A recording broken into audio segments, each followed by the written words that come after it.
already heard from them, but they're sort of inching towards the line at the moment, Pip. Yeah, the timing on this is going to be critical because the tide is taking them over the line, so they definitely don't want to be early. And as I think we can see, you know, the minute you bear away, these things absolutely take off. So they're really using their... Interesting there to see Maserati getting a bit back wind off there of Gitana. Do you think that might be a tactic? That's the way they slow themselves down?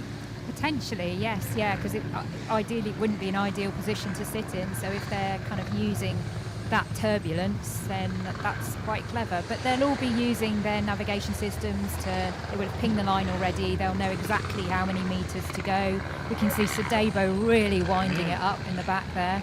Interesting, yes. Sadebo looks at full chat, going for the line. We have Rothschild going a little bit slower. Here we go then, the start of the Rolex Fastnet Race 2021. The next gun you will hear will be the start, and Matt Sheehan out on the B&G commentary rib.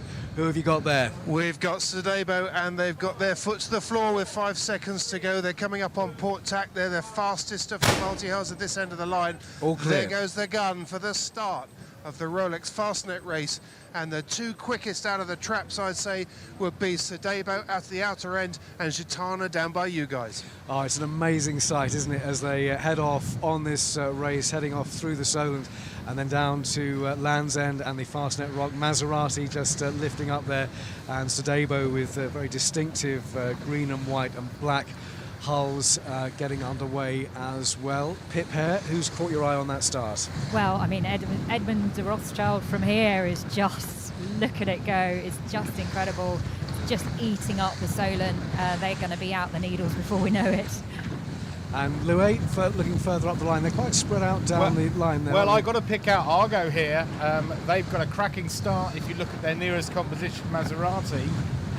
It's also interesting to see the different styles. Argo isn't as heeled as much, and the most efficient way to race that is just to have the middle hull just out of the water.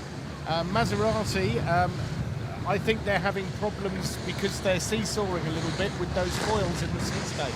So early indication, we see Maserati lifting and then going down, lifting and going down. Argo seems to be much smoother, but as you say, Edmund de Rothschild, what a start that was. That was hair-raising.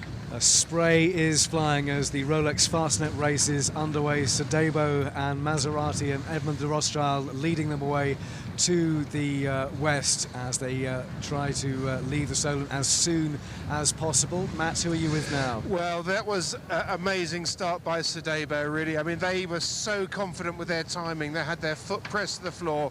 They were the first by a long way to actually accelerate in towards that line and absolutely smoked it off. They're now just off Standsaw Point. That's how small the Solent is when you're doing 25 knots upwind.